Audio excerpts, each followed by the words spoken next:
Guys, good morning. ಎಲ್ಲರೂ ಹೇಗಿದ್ದೀರಾ? ನಾನಂತೂ ಚೆನ್ನಾಗಿದ್ದೇನೆ. ಮನೆ ಕೆಲಸ ಎಲ್ಲ ಮುಗಿಸಿ ಆಗುವಾಗ ಇಷ್ಟೊತ್ತಾಯಿತು. ಸಾಕಾಯಿತು, ಸುಸ್ತಾಯಿತು. ಇವತ್ತು ತುಂಬ ಸೆಕೆ ಇದೆಯಂತೆ. ಬೆಳಿಗ್ಗೆ ಶುರುವಾಗಿದೆ ಸೆಕೆ. ನಿಮ್ಮ ಕಡೆ ಇದೆಯಾ ಸೆಕೆ? ಇದ್ದರೆ ಹೇಳಿ ಆಯಿತಾ. ಸರಿ ನೀರು ಕುಡೀರಿ. ಬಿಸಿಲಿಗಂತೂ ಹೋಗಲೇಬೇಡಿ. ಹೆವಿ ಸೆಕೆ ಆಗುತ್ತೆ, ತಡ್ಕೊಳ್ಳೋಕ್ಕೆ ಆಗೋದಿಲ್ಲ.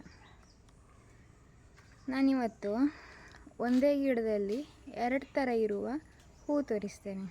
ಅದೇ ದಾಸವಾಳ ಹೂ. ಲಾಸ್ಟ್ ಟೈಮ್ ತೋರಿಸಿದ್ದೆ, ಈಗ ಒಂದರಲ್ಲೇ 2 ಆಗಿದೆ ನೋಡಿ. ಇಲ್ಲಿ ನೋಡಿ, ಇದೊಂಥರ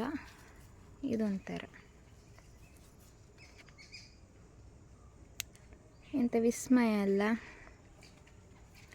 ಒಂದರಲ್ಲೇ 2 ಥರ ಹೂ.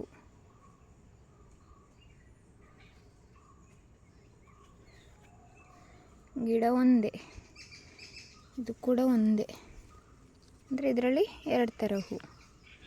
ಇಷ್ಟು ದಿನ ನಾನು ಅಷ್ಟು ಅಬ್ಸರ್ವ್ ಮಾಡಿದ್ದಿಲ್ಲ, ಇವಾಗ ಕಂಟಿನ್ಯೂ ಆಗಿ ಆಗ್ತಾಯಿದೆ ಅದು. ಮತ್ತು ವಿಶೇಷ ಇಲ್ಲ, ನಮ್ಮದಲ್ಲಿ ಪುನರ್ಪುಳಿ ಇದೆ ಆಯಿತಾ. ಅದು ಪುನರ್ಪುಳಿ ನೋಡುವಾಗ ನಾನು ಸಣ್ಣ ಇರುವಾಗ ಹಣ್ಣು ಸಿಗೋದಿಲ್ಲ ಅಲ್ವಾ, ಅದಕ್ಕೆ ಕಾಯಿನೇ ತಿಂತಿದ್ದೆ ಆಯಿತಾ.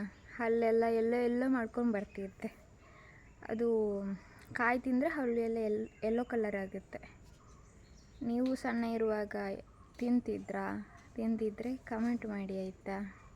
ಪುನರ್ಪುಳಿ ಗೊತ್ತಲ್ಲ, ಕೋಕಮ್ ಅಂತ ಹೇಳ್ತಾರೆ ಇಂಗ್ಲೀಷಲ್ಲಿ.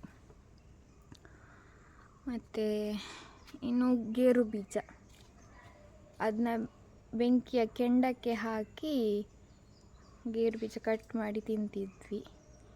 ಮತ್ತು ಗೇರು ಹಣ್ಣು ಕೂಡ ಅಷ್ಟೆ, ಅದರ ಮೇಲೆ ಉಪ್ಪೆಲ್ಲ ಹಾಕಿ ತಿಂತಿದ್ವಿ.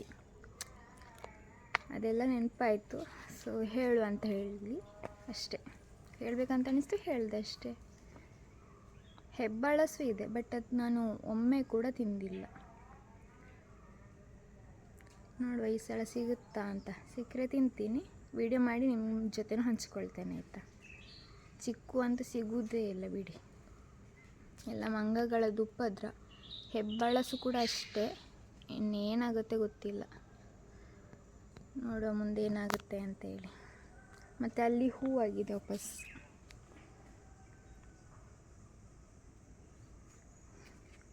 ಸೂರ್ಯ ಆಲ್ರೆಡಿ ಮೇಲೆ ಬಂದಾಯಿತು, ಕಾಣಿಸ್ತಿದ್ಯಾ? ಪುನರ್ಪುಳಿದಲ್ಲಿದೆ ಮರ, ಇದು ಹೆಬ್ಬಾಳಸಿದ್ದು. ಗೇರು ಬೀಜದ್ದು ಆ ಕಡೆ ಇದೆ.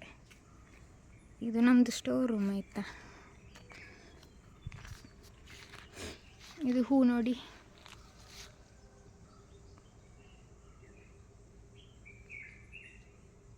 ಸಂಜೆ ಅರಳುವಾಗ ಒಂಥರ ಸ್ಮೆಲ್. ಇದು ಸುಗಂಧ ಗೊತ್ತುಂಟಲ್ಲ, ಲಾಸ್ಟ್ ಟೈಮ್ ನಾನು ವಿಡಿಯೋದಲ್ಲಿ ತೋರಿಸಿದ್ದೆ. ನಾನು ಸಂಜೆ ವಾಕಿಂಗ್ ಹೋಗ್ತೇನೆ ಆಯಿತಾ. ಆಗ ಅಲ್ಲಿ ಒಂದು ಕಾಳು ಮೆಣಸಿನ್ಕಾಯಿ ಥರ ಇರುತ್ತೆ, ಅದನ್ನ ನೋಡಿದ್ದೆ, ವಿಡಿಯೋ ಮಾಡಿಲ್ಲ. ವಿಡಿಯೋ ಲಾಸ್ಟ್ ಟೈಮ್ ಮಾಡಿದ್ದಿತ್ತು, ಅದನ್ನ ಅಟ್ಯಾಚ್ ಮಾಡ್ತೀನಿ. ಅದು ಕಾಳು ಮೆಣಸಿನ್ಕಾಯಿ ಅಂತ ಗೊತ್ತಿಲ್ಲ ನನಗೆ.